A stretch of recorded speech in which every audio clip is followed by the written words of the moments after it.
what a lot of science fiction stories have, they have these pods where you would freeze yourself. It seems pretty obvious, right? Just, put yourself in a freezer and then just like make it really good freezer so you can freeze yourself very quickly.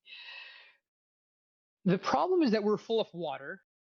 I am super excited to be talking with you, Kyrylo. You really have a habit of working on some really really cool things that we're going to get into soon. I mean, I think just for starters, I'd love to hear what your origin story is. You know, where you grew up, what you and your friends were interested in, how things took off from there. Yeah, absolutely. Well, first, thanks for having me. Going back, I was born in Ukraine in an eastern city called Donetsk. Um, Basically, the city it's a very famous mining city, and my whole family going back like to my grandpa, there were always involved engineers, and then going back to my father and my grandfather, they were involved in mining. So everything that had to do with coal, other minerals, they were hands-on, like literally, they did their internships at a mine, like literally digging coal. And so that's pretty fascinating. You think now people do internships in different companies. You wouldn't think of a coal mine to be something typical. So I would kind of classify this city as, city of people who work hard. Ukraine, we all know, part of Soviet Union, and that was a city where people moved to make their living in a way, kind of like American Dream, but very, very different in many ways, but similar. Where if you were willing to put in your time, willing to put in your effort, you could make a good living based on coal industry and a lot of other industrial things.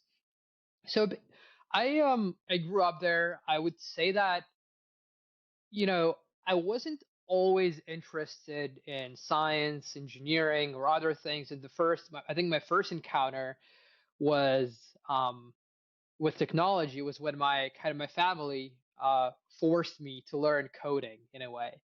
I remember there was this like an academy where you would go and they would teach you how to use computers in a very broad sense. It's like how to assemble computers, how to code, how to do everything around computers. And my dad had a hunch that computers are going to be big, and he was like, okay, you got to go do this.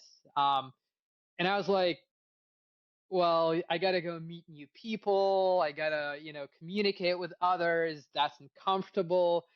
I remember I wasn't super, fascinated by it at first, but then I think by a bit of a coincidence is that I was pretty good at it. I had a general sense of how one would assemble a computer, how one would go about coding it, and I showed more curiosity towards that than other things. And I think my parents saw that, okay, there's something here, and so should probably continue doing that. And that was kind of the beginning where I was first got familiar with technology and building things.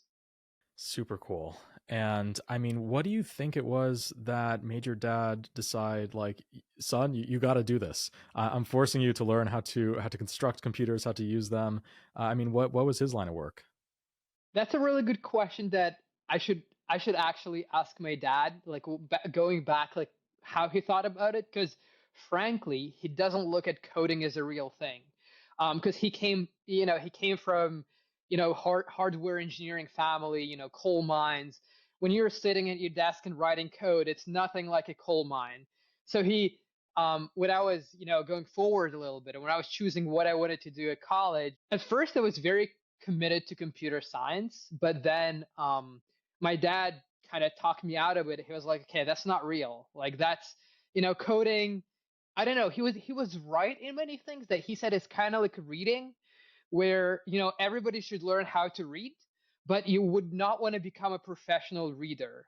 There's obviously so many caveats. Like you could be a professional reader in many ways, and I think he was right that now coding is becoming kind of like reading, but it wasn't like he was like, okay, there's going to be AI writing code, there's going to be, so much technology. It was more like, okay, if you want to do real engineering, you gotta, you gotta go to a coal mine or learn electrical engineering or mechanical engineering, and gotta be that way. And then he kind of sent me off to learn how to read. Basically, it's complementary to other skills. Really interesting. So it's almost like, hey, this stuff is things. This is table stakes. This isn't this stuff that this is just how you function as a normal human. Of course, you're going to learn how to code, but that's just basic stuff. It's like how to write your name or how to spell your name or something like that. Let's get to the real sort of meat of it, which is the hardware and the electronics. So, what was it like putting together your first computer? Like, talk about that because I bet you that many people who are really good at hardware or at like computer programming, they might not have ever put together a computer when they were younger, which is surprising to say. But I feel like that's probably a change that we're seeing now compared to maybe 10, 20 years ago. Well, actually, I never put together my own computer. All the computers that I put were actually part like in that like doing classes. We had a bunch of parts, and it was like, okay, well, everybody had their own kind of break into groups, and then you would assemble your own computer. Even before that, there was like special software. I forgot the name, but you could basically virtually assemble a computer. You would have a Hmm. table with parts, and then you would basically, click on the part, click on like a screw, and then you would kind of put it together. That was my first virtual computer. Then there was like a real. We worked in like workbenches where it was a bunch of parts. You'd put them together. But growing up, I actually didn't have, it didn't make sense for my family to have a computer because it was expensive, and I was just Hmm. using my dad's work laptop basically to do my homework and other things. And I would never like, I never thought about having like a actual, PC as we know it. Never had one even till this day. Of my own, which is pretty funny. It's always been like a laptop, or using my dad's laptop. So you're actually right. Still I haven't had my own computer, but I did have experience building one. That's fascinating. I wonder how many people who've worked on such interesting projects in Silicon Valley have never actually owned their own computer throughout all of that. That's really interesting. What was it that kind of clicked with you? Because you found that you were good at it. Was it the fact that you were good at it that caused you to like it, or did you sort of just happen to really enjoy it, and like you started to invest more time into it? How was that actually when you were discovering this skill? There are a few parts to it. One of which uh, would be basically that, again, I'm good at it. Seems like something that I can excel in, and it's just the way things work sometimes is that you see, okay, you're better than some of your peers, and you're like, okay, I should maybe push towards that more. And then you notice like other things is like, okay, I'm a bit not as good. I should probably, not that shouldn't do it, but that could be a secondary thing. I think that was definitely part of it at the beginning. And then I think, actually building my own project, like the ability to build things, have the freedom to actually create, the world that I want if I'm building a game, or create my custom logic for a web app. Um, that was something that started, uh, you know, giving me more confidence in the things that I'm making. So I, I wouldn't say that, I was born completely with this skill set, this interest. It was kind of natural in a way, where the teachers would say, "Oh, it seems like you're pretty good at this. Maybe you should do this, this, and this." And I was like, "Okay." I wouldn't say at first that I was super excited. It was something cool. I would do more of it, and then later I would discover how much freedom you actually get when you have acquired those skills. I think there's a bit of a like a valley. You have to put in invest some effort into some things that are not as exciting. right? And then you kind of get back, you kind of roll up um, out of this valley with more kind of skills, and then you actually understand, okay, I can apply this now. I know that you didn't stay in Ukraine for very long. In fact, you moved to Canada at a very young age of 13. What led to that happening? How was that journey, that experience? For context, right? People mostly aware that the war in Ukraine started 2022, and that was the main kind of full-scale war. But since 2014, there was like a big revolution happening in Ukraine where the TLDR, as part wanted to join European Union, others wanted to stay in Russia, but without getting too much into politics. I was from the part that basically was occupied by Russia now. And so my mom was involved in politics. And then there were a few, dangerous things that, she got basically a bunch of threats that, okay, if you don't do certain things, we're gonna do something bad to your family, basically. And so we moved to Kiev. We moved to the capital of Ukraine. My family moved me. We moved all together. As far as we could, while still being, in a familiar place. But then, as all this started progressing, it became clear that, this might be there might be more to this in a bad way, right? There might be like a larger scale thing happening, a lot of uncertainty, and my my parents decided like, okay, to give me the best opportunity they could, um, you gotta I gotta move somewhere else, right? And they really couldn't move because first they didn't have much money, and then second they didn't really know English that well. My dad knows English quite well. My mom didn't know English, so it would be hard for her to find a job. And then also, getting assimilated into a new country when you were relatively of an old age, right? It's much, much more complicated than when you're 13, for example. Right. And so my parents had some money saved, and then they basically invested most of the things, everything basically they had, into me moving to Canada and moving to basically like a boarding school in Quebec, which offered some scholarships for me to study there. And so I think that was like seventh or eighth grade. And basically, at that time, I didn't really understand what was happening in a way where I don't think I was that mature to be like, oh, this is going to be a big deal. This is going to be like, oh, completely meeting new people, like moving to a new country. For me, it was kind of like, okay, I will go somewhere. I will have similar people, probably going to speak different language. I did speak English. So that's probably going to be complicated, but I will manage it. Um, and then I'll do math, I'll do science, I'll do coding. That's probably still going to be the same. And so I didn't really think too much about it. I would say I wasn't too worried, and I think I was too naive back at that time, and that was a good thing. Yeah. You seem to feel like it was good that you kind of didn't know what you were getting yourself into when you made that big move.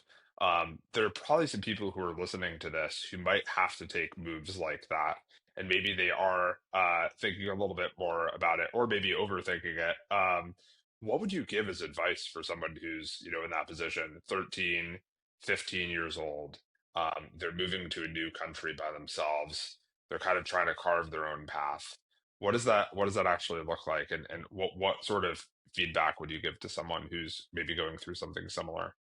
The one thing that is always very, very obvious advice is, the people who are going to be around you are going to also be maybe a bit scared, a bit confused about who you are, because you are also, to them, you are from a country that they never heard of. Because for Ukraine, to my surprise, before all the stuff happening in 2022, people didn't know where that was on the map. So that was pretty interesting, right? So I was sort of like a museum, like a piece of like in a museum, like a piece of art that people would kind of come to and ask is like, oh, how it's like living in Europe, how it's like living specifically in Ukraine. Is that still part of Russia? Is that USSR? How is like what do people talk about there? And so I think the main thing is that you probably are going to be scared in some way, but also the people who you are going to be with, they're also not going to feel comfortable with that. And that's, I don't want to say that, oh, it's going to be bad for both of you, you're going to struggle, but just realizing that others are not looking from a perspective that they know everything here. And I think others wouldn't also look at you like some newcomer who's just gonna take everything from us. At least I think for most environments it wouldn't be like this. And I mean, before you made this move, it seems like you already knew how to code a bit. So it kind of seems like you could speak an international language before you learned English.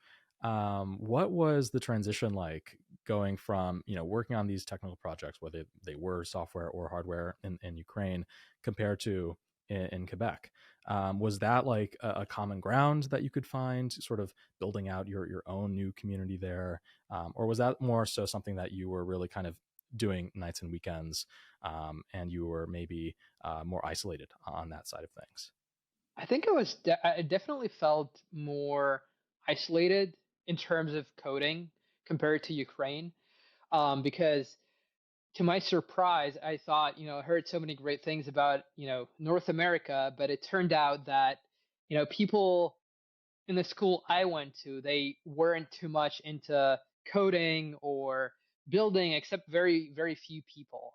Um, so that was pretty surprising to me at that time. I remember there was like a robotics club, which actually got me into robotics. And I remember my first year in that school, my dad told me like, "Hey, you gotta join the robotics club. I think it's gonna be very fun for you."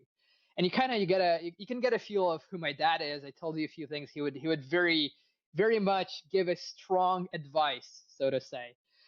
And I was very shy. I was like, "Whoa, that's I know how to code. I know how to put computers together, but robotics that again, meeting new people who were into things that I didn't know much about would be pretty awkward." And then at some point, actually, for the first year, I was just coding on my own, just have my own projects and mostly, just get a feel of what the community is like. But then next year, I was like, okay, I got to take the leap of faith and I got to try it out. I saw a few pictures of the robot they built. That seemed pretty cool to me. And I was like, okay, maybe if I go to a meeting, to like their, weekly meeting, and I just say who I am, that I'm interested in trying it out, maybe, they won't kick me out. And so I came to the meeting and it turns out they didn't have anybody to actually code the robot, which was quite fascinating.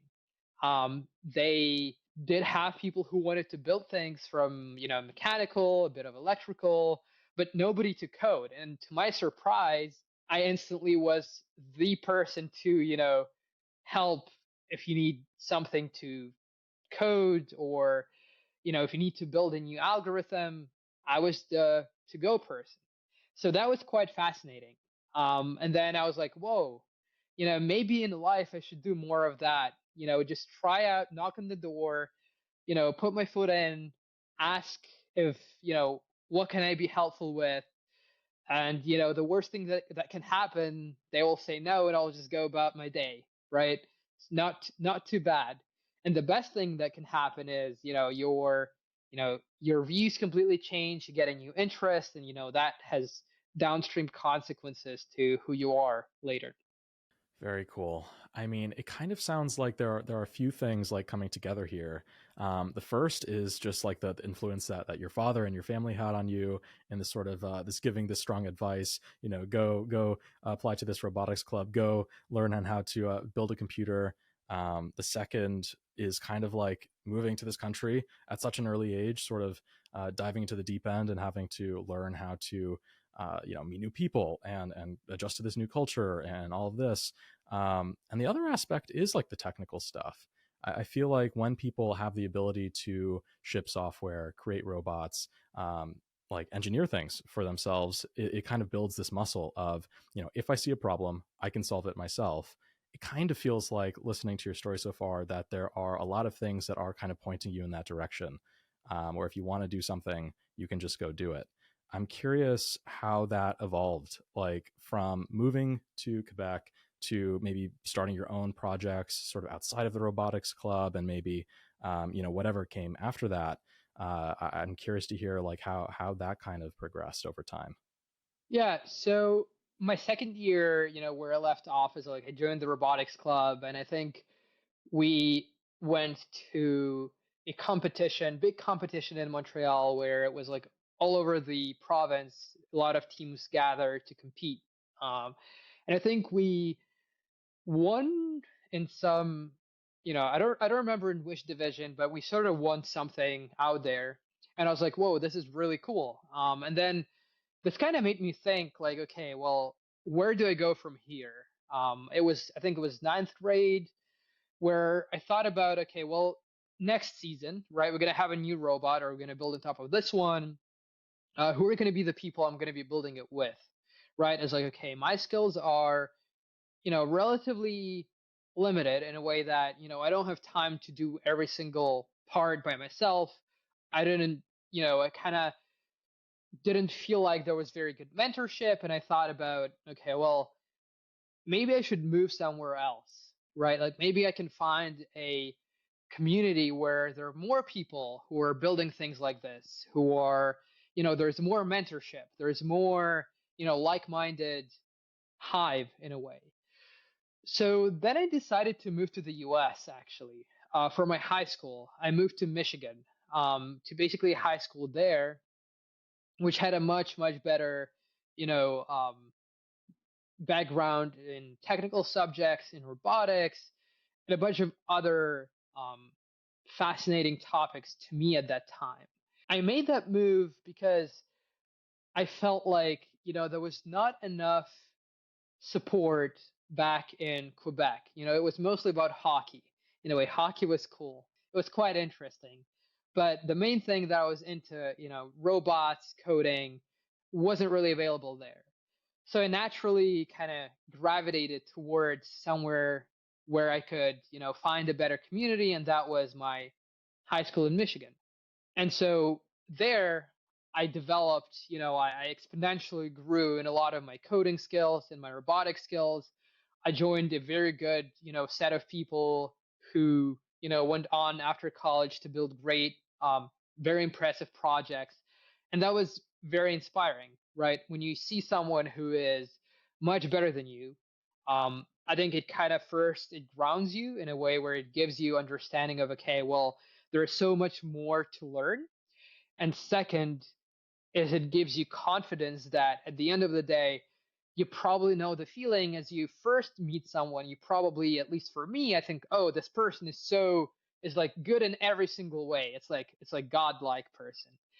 And then you realize, okay, well, maybe there are a few things where I could be potentially better, or they probably don't understand a few things here and there, and I could help them out to, to reach their goal, for example. And same thing here. I met a lot of people at first, thought, they're out of this world, completely different. But then as I, you know, got to know them better, I realized, okay, there are very specific things that I could bring to the table which are unique to me that, they might not know. And I think that worked out really well. Seems like there's always this incredible realization that people have, which is, gee, everybody has this way that they can complement other people. Uh, when was it that you kind of, or how was it that you kind of like figured that out? And what were the learnings as you started to like work with other people? What were the things that you realized about that process of finding sort of complementary skills and traits? I think it was a mix of a few things where, first of all, let's say like a simple example, where you're working together, hacking along with somebody who's like much better at coding. And so we'd sit together, go through a problem, and for 95% of the time, I would just kind of sit there, and I would be like, "Whoa, that's like super impressive." I would never think of creating such a intricate architecture. And then for the 5%, for the rest five, there would be like a bug in your code. And then the person who's coding with you, that would be like, whoa, that's like super complicated. I don't know how to go about this. And for me, that would be very obvious, right? I would be like, well, you just add this. You created 95% of this. You just got to give one, few more percent, and it's going to be there. And that, that was obvious to me. That was not obvious to the other person. And I think that's one part of it. Another part is psychologically, when you get more mature, I think I started seeing kind of, I don't know how to put it, but the weaknesses of my parents in a way. For me, the dad was the figure who, knew everything, knew what I should be doing. And then at some point, I started to realize that, okay, there are things that he doesn't know, and he was very open about it. And he kind of, gave me this feel that while, yes, there is that support from him, from now on, I will have to go by myself because he doesn't know. He didn't live in a different country. He doesn't know how people are like, and so he doesn't know how he doesn't know much about my interest, like coding, robotics. And so he was very kind of intentional with the principles I learned. But then he said, okay, from here, you will have to go by yourself, discover what are the niches that you like and where you can bring value to the table. And so that was some of the skills that I had to learn over time, is to realize, okay, if I'm in a community of people who are very good at some particular thing, who also have similar interests, what are the gaps in their knowledge where I can contribute to, and we can push together towards the greater mission. And so this has a few components. One of it is competition, right? When you try to, compete against others, you try to fit into a hierarchy of a sort. You try to fit, okay, well, there's somebody who has a lot more experience than I do, and then somebody who can teach me a lot, while at the same time being very proactive of trying to find an opportunity to have a unique contribution, if that makes sense. Awesome. I mean, it sounds like the in-person community played like a tremendous role in your growth. I'd be curious to hear if you dabbled at all with online communities. If you did, like, what was the comparison? Like, if you could just go all in on one or the other, sort of rewinding, do you feel like it was worth moving to each of these places sort of along your path? I don't want to encourage or discourage people to do that at such a young age, but it seems like it was a pretty important part of your path. I think online communities, I actually wish I spent more time finding people online um, who have similar interests. I remember I tried to actually, I think I came across a few open source projects, and that I try to make some contributions.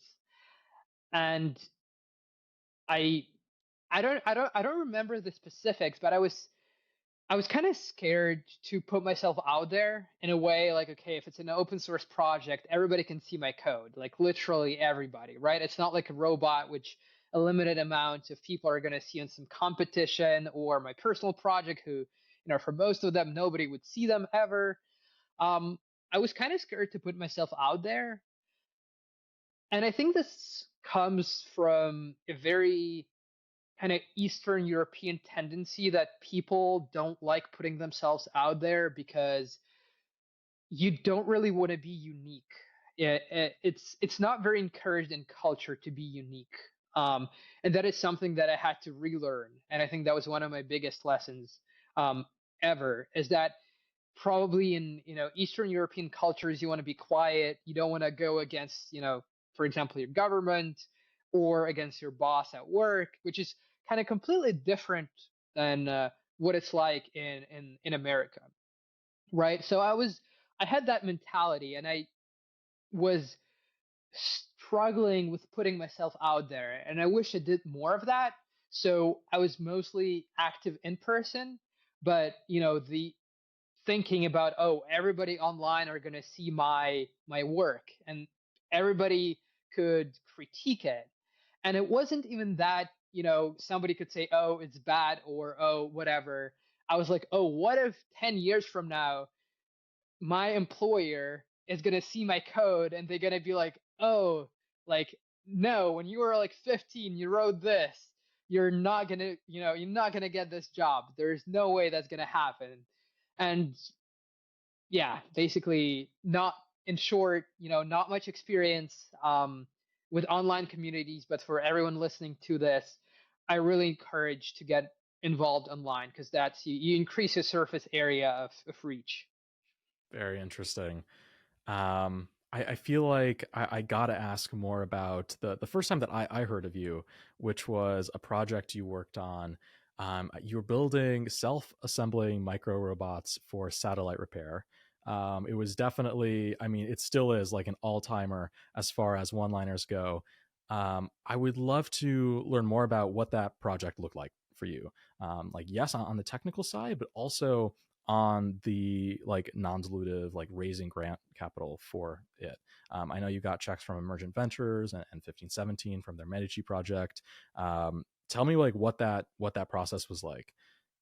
I think first where I got the inspiration is there was like a 1517 summit a few years ago in Florida. Um, and basically we went to see some rockets there, and it was the first time I ever saw like a rocket launch, and that was pretty incredible. To anybody who has an opportunity, definitely should go. It's a unique experience. It's like you feel like there is something greater than you, and you feel like there is something so powerful, and it's hard to describe. You just gotta feel it. So there was this summit, and then I saw a bunch of rockets, and it was pretty clear to me that um, when you're in space, you will want to repair things. As simple as it sounds. You would probably want to send different devices to space to repair your existing space stations, and you'd probably, looking at humans, you can't really do dexterous manipulation as a human in space, because you have the spacesuit, and you definitely want to automate things. There was nothing too deep behind the thinking of it. I didn't think like, oh, I have to. I didn't have anything specific on my mind. I just thought that's pretty obvious. And at the end of the summit, I think there was I think it was Danielle or someone else who said that, oh, by the way, we give these grants to people to work on whatever you want. So I was like, okay, that's an idea I have. Let me see if I can get money just to work in it. Because that was pretty incredible. For a lot of people that I talk to, like, people don't know that this exists, right? And it's like 99.9% of people don't know that this exists, and that you're not selling your soul to the devil, so to say, that you can still, if you don't like it, you don't have to work in it. And then I got the grant, and I started off kind of exploring what's out there in the field. And then as I built more conviction about the idea, I applied for EV. I think it was also 1517 recommended I apply for EV, and that was basically it. Yeah, I just as I built more conviction, I was like, I need more actual money to build this out. Obviously, would need a ton more to actually make it fully commercial thing, but that was my start, and I think that really gave me a taste of the fact that there are people who believe in you, and that you can actually just ask people when you're young, especially. They'll give you a lot of benefit of the doubt. Are you crazy? Are you crazy good, or are you crazy bad? And very easy time, I think, to explore things. Yeah. I'd be curious how belief has changed you. People believing in you. What has that done for you personally? And to some extent, that you've done it for other people. Like, how do you think about believing in others? At first, it was something very external, where I would seek belief from people from the outside, right? Like starting from a simple example of learning how to code, right? Like there were, teachers who said, "Oh, you're pretty good at this. You should do more." And that was, the first step of how I got into programming. So that was something external. Same for robotics. Like at my school at Quebec, in Quebec, they just told me like, "Oh, we need people who code, and it seems like you can code well. So can you please do it more for us?" But over time, I think when you get this initial push, I learned that relying on external belief might not be the best option, might not be the best long-term strategy, because to build things that are really novel, that people are not really thinking about, a lot of times are not gonna, most people are not gonna have any belief in you, right? They're gonna be like, "Oh, who are you? Like this project is completely out there. It's not very useful." So two things is, you have to get this. If you're going for external belief, you gotta have it from the right people, and it's very hard to define what right is. But I think a better strategy, and I don't have rules for this, is kind of develop a system to have belief in yourself, and I think that's very important. I think that is very hard to crack, and I would not say that I fully cracked it, but from a lot of successful people that I talked to, and successful not from financial side, let's say, right? It's not that you just many people think that, oh, it's a lot. You just have to believe that you can make a lot of money or some other things, but you can believe that you can build whatever you want, or you want to discover something new in biology, chemistry, whatnot, right? And so this plays an important role of in self-belief plays an important role of actually moving forward. Now, you said that you're not an expert or a master in self-belief, but it sounds like you've learned quite a lot so far.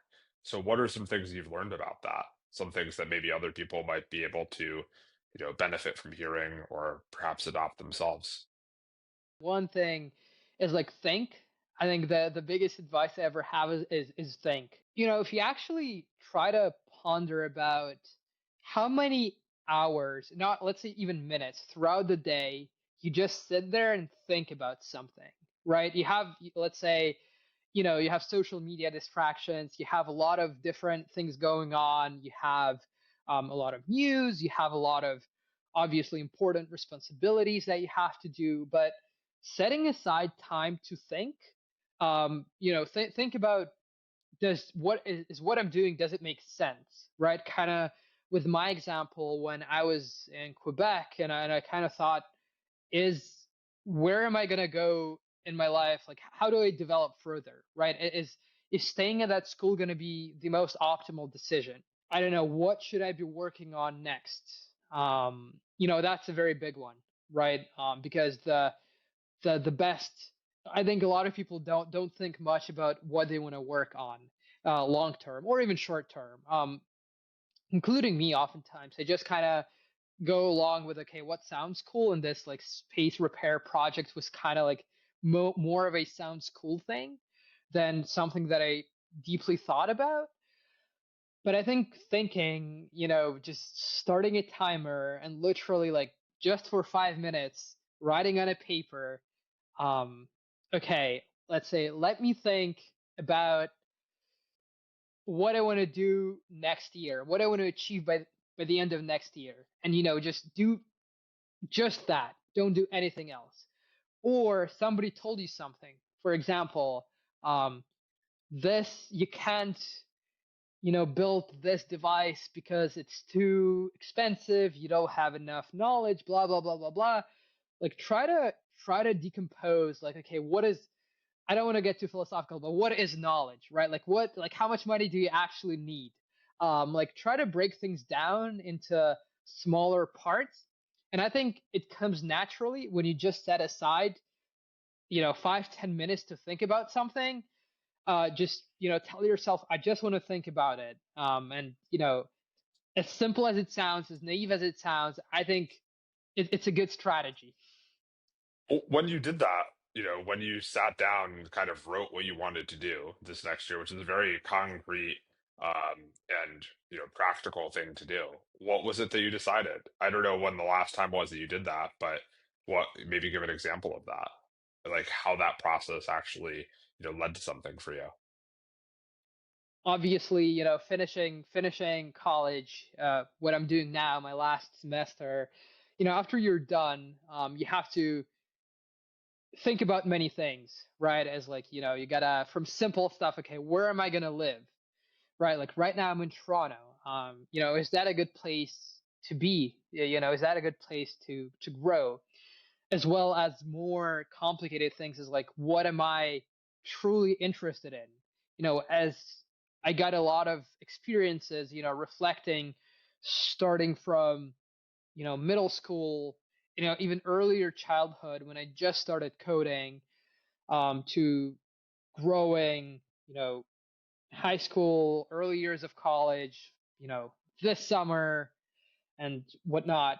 You try to think about this and see, okay, what are some trends that I notice here? And for me, something that I notice is that I like to understand how things work. I like to develop kind of understanding like mechanisms, like specific step by step explanations, building out a mental model of how a given system works. And so I thought about this, and I also thought about, what would be the one of the most ambitious goals I could set, for myself in general. Something that I think is achievable, but not easy. Where I could spend many years working on it, and even if I don't get it, I will still be proud of myself that I spent all that time, right? And for me, that was kind of longevity. I thought about it for a long time, for a few years now, but that was the moment where I weighted a lot of things that I was interested in, and I realized, like, okay, I'm interested in building systems. From my self-assembly project was like, okay, how you have this emergence of this complex behavior, um, from small parts doing something great, right? That's one thing, very specific example. Then kind of thinking more philosophically about how one could think about human condition, how one could fundamentally alter what it means to be human. And then just the fascination of, for example, how does, we all been one cell at some point, how did we go from one cell to this complex organism? And so these are more scientific questions, but something more specific that I came to thinking is, how can I apply these interests somewhere, like to a specific domain? And for me that was longevity, where if we could fundamentally alter what it means to be human by radically extending lifespan, um, it would require all these interdisciplinary things such as psychology, philosophy, you know coding to some extent, and a lot of the science stuff that I've been working on, right? And so this is what I converged to, and I decided that I should probably spend a lot more time, diving deeper into longevity. And again, that was something that I only thought about. I never actually done hands-on stuff because I, never actually sat and organized my thoughts on a paper, which allowed me to actually put all the dots together, connect them together and see, okay, this is something that has been prominent for um, few years of my life, and I have all the prerequisites that it takes. And I mean, as far as this next step that you're taking now, I feel like you have like thoroughly explored building your own projects, learning how to go from 0 to 1 on the technical side of things, how to get money and belief in doing them. You've also, it seems, found a good habit of landing really cool gigs at exceptional and ambitious companies and startups. I know that you interned at Neuralink, and now you're about to join a new company. I mean, tell me more about what the process was like in those scenarios. How did you land these opportunities? How did you identify them in the first place? I'd be super curious to hear. Yeah, at first when I was back in high school, I would like dream of getting, into Google, like big tech, and I would do a lot of lead code questions, and I would apply. I would never hear back. Um, I remember there were a few startups I heard back from. I always thought that it's a good idea to learn from people who are a lot better than you. I think for me, I had um, a lot of times where I was too egoistical about things, where I thought that, okay, I will just do it by myself. Like, I don't need anybody. I'll just do it by myself. I think that you need to have a healthy amount of that, which balances out, you know, the ability to learn from someone. Because, as we evolve as a society, as we think back to evolution, there were other species, not modern humans, who had bigger brains, who supposedly, not confirmed, had higher IQ, but they didn't weren't the ones who actually win at the end. It's not the end yet, but they don't exist. They got wiped out. So this is all to say that I think there's a lot of things stored as part of distributed knowledge. As in, a lot of people know many things, they have many experiences that you probably won't have ever in your life. And it's probably a good idea to tap into this collective intelligence. So the way you could think about it is also how you have individual cells in your body. They have their own kind of desires, they have their own needs in a way, but they work together for the greater good of the whole organism. And so one cell, you know, um, doesn't know, for example, how if you get a wound, it wouldn't be able to treat a whole wound in your body because it's just one cell. But this knowledge is stored somewhere in our organism. And this cell can tap into, in this area in your skin, you have a wound, the cells are going to be able to tap into this knowledge. And, it doesn't matter, it's your left finger, it's your toe, it's whatever it is. We somehow know our body knows how to heal itself. So this is more of a cellular example, and I think same with this with society. And I actually think it's a whole different conversation, but I think it's a very similar thing, and we as humanity gonna realize that actually cells, the way cells organize, very similar the way society is organized. That you can use tools like a lot of psychology could be applied on cellular level that one would think about applying on kind of personal level as a human to human. But anyways, the idea here is that I wanted to tap into this source of knowledge that otherwise I would have to spend a lot of my time um, you know making my own mistakes. I wanted to learn from other people. And so again, I sat down and I thought that, okay, let's say I get my internship at big tech that I was dreaming of. Like, what would I do with this, right? Like, what would I do with this? And the conclusion I came to, it would be like, okay, I'd probably write better code. That's it's good. It's good. I'll become probably like a marginally better engineer.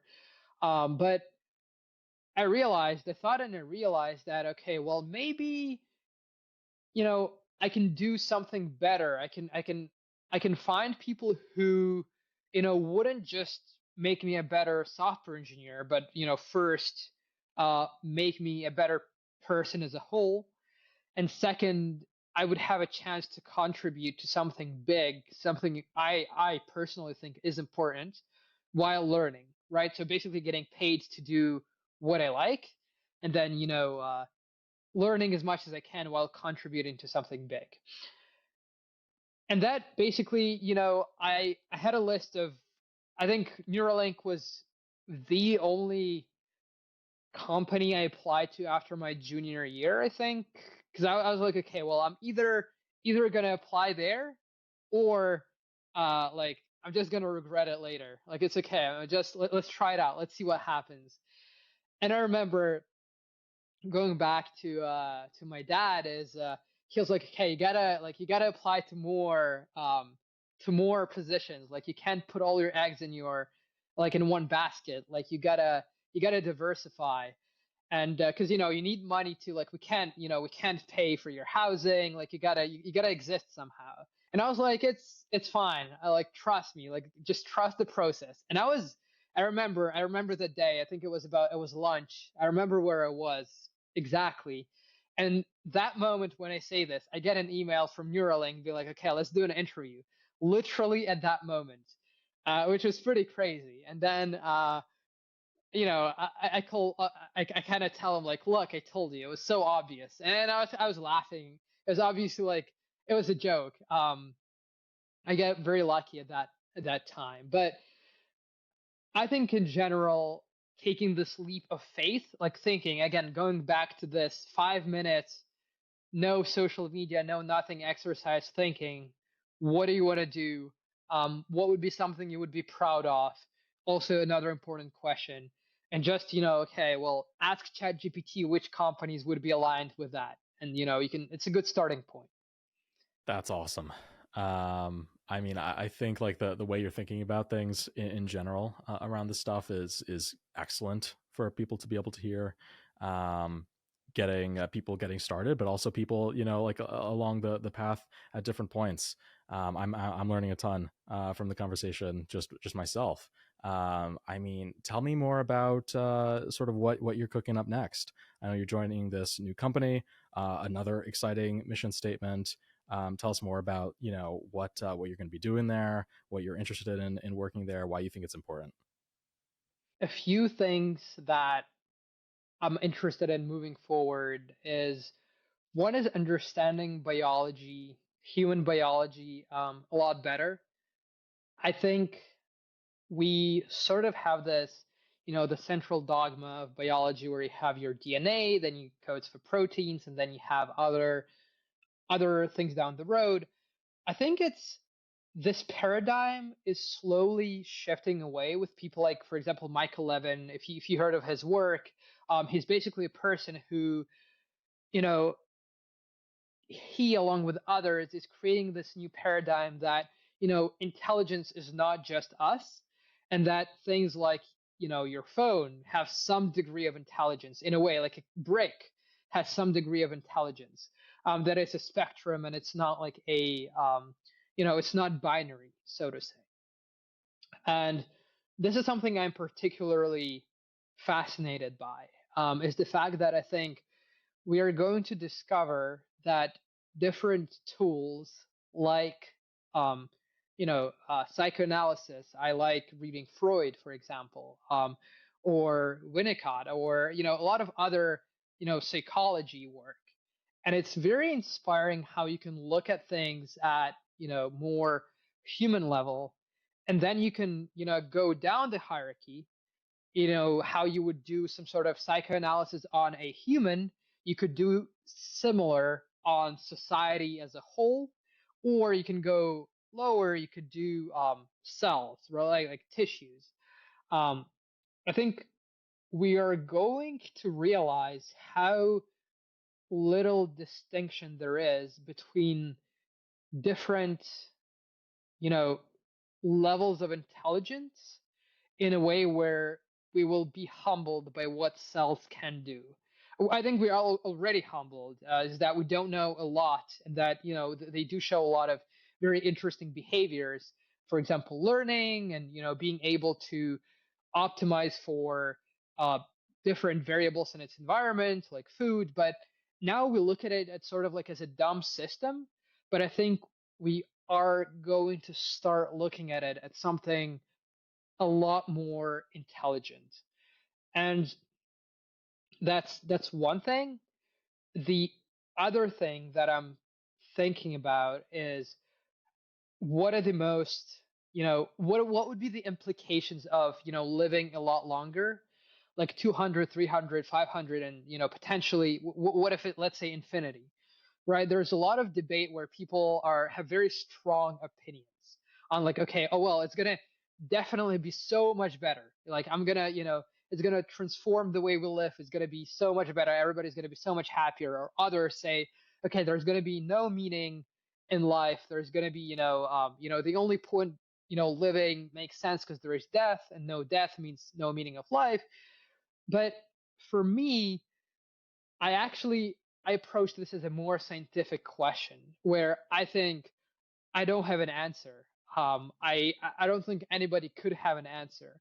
There are just so many variables at play here where what I'm trying to explore is, okay, if we would live a lot longer, like what would be the implications of it? And I think about it philosophically, but practically, philosophy will take you just so far. You have to do it in practice. So that's one thing why I am, joining a company that is working on cryonics.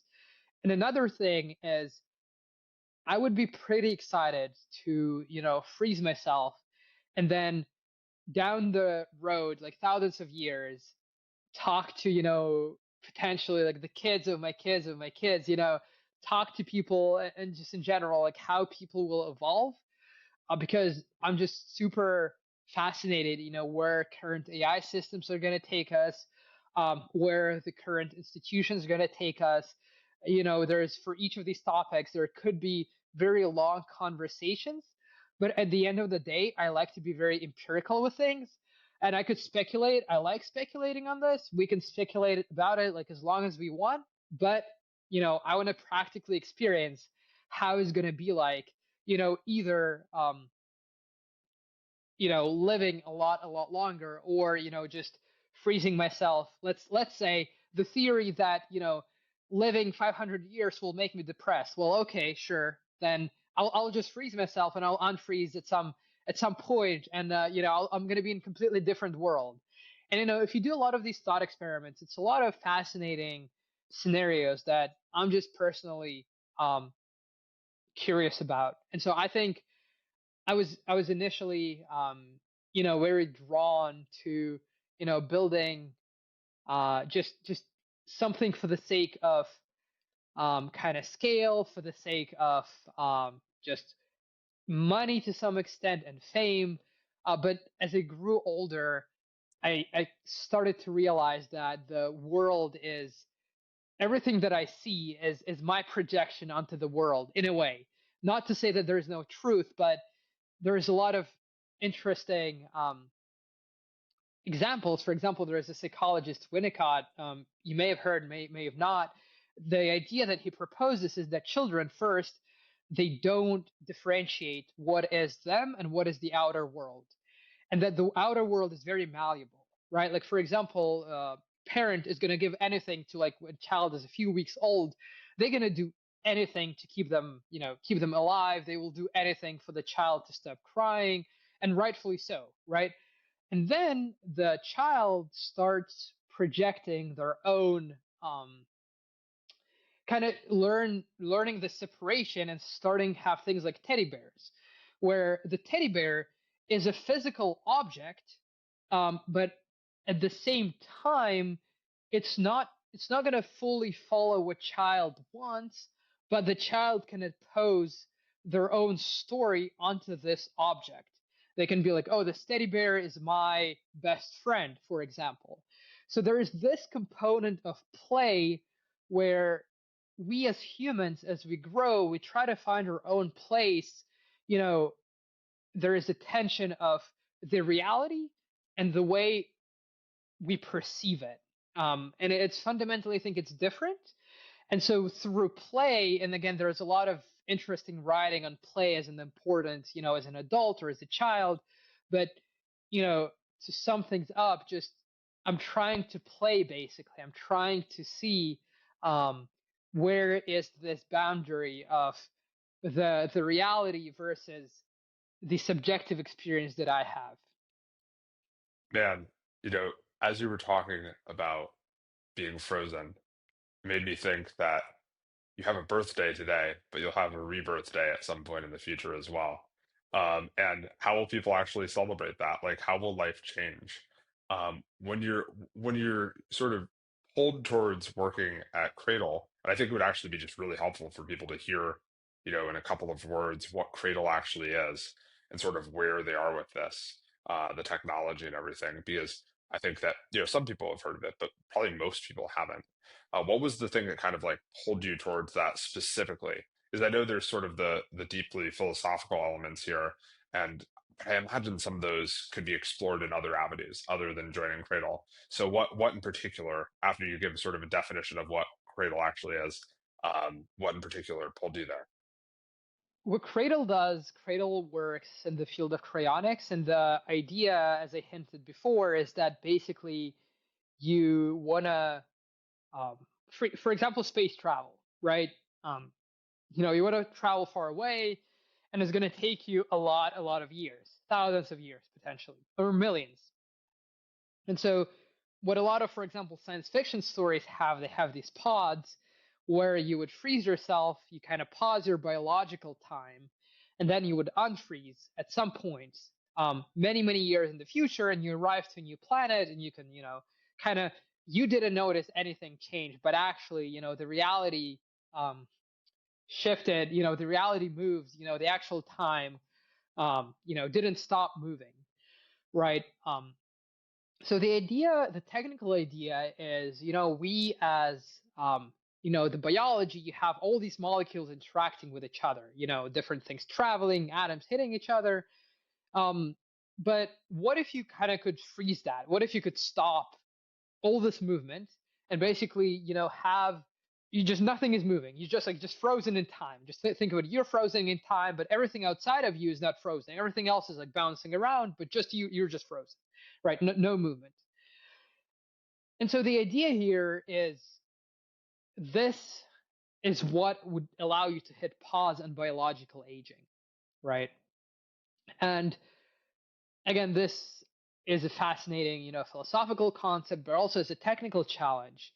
This is super interesting because you have to somehow, right, make everything yourself just stop, right? Like full out just stop. And we probably know that, if you go outside and you stay in, during the winter, especially in Canada, you can get a frostbite, right? Probably things are not going to go well for you, right? Things, it is going to stop to a certain extent, but it's not going to fully stop. It's not going to come to a complete stop.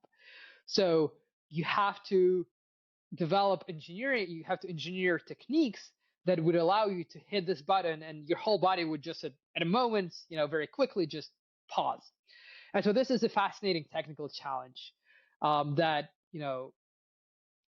needs to be solved. What stage Cradle is right now is they showed that it's possible to preserve a small brain tissue, right? A small piece of neural tissue and then rewarm it, freeze it, rewarm it, and it's still going to be working. It's still going to be sending signals. So this is pretty fascinating, but this is very small, very, very tiny piece of brain tissue. However, this gives, paves the way towards the next milestone of being able to preserve an organ, right? Completely freeze the whole organ like a kidney and then unfreeze it and have it still functional. So this is the current, state of the art. This is the current problem. And then the next step is going from an organ to the full body, right? And this is, years down the road, and there's still a lot of things to be done to achieve this goal. But I think we're on the right path towards it. Wow. I mean, just wild, like amazing. I love that that we get to speak, with people like you doing these things. I hope you guys are successful. It seems like just absolutely just such an exciting company to join, working on such an ambitious thing. What are you working on specifically at the company? Yeah, so I will be doing physics. Basically, I will be developing something called a cryoprotective agent.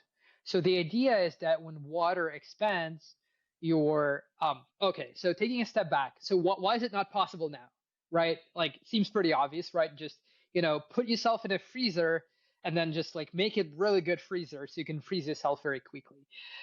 The problem is that we're full of water, as we all know, and water is actually expands when freezes, right? Water actually expands.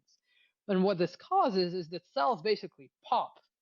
Think of a balloon. If you try to from the inside of a balloon, something expands, it's going to just pop, right? And those cell dies, right? And we all made of cells, so consequently, we would just die basically. And so the idea is that you want to replace water with something that would allow you to not not let your cells pop. And so this is going to be this kind of the crux of cryonics, and this is going to be a challenge I'm going to be working with, like discovering molecules that would allow us to achieve this good freezing, so to say. Amazing. Kyrylo, this was epic. Hopefully, maybe we can all get frozen and we can do a follow-up podcast in a few hundred years. I For look sure. forward to it. But in the meantime, thank you so much for coming on. It was great talking. Thank you guys. Thanks for having me.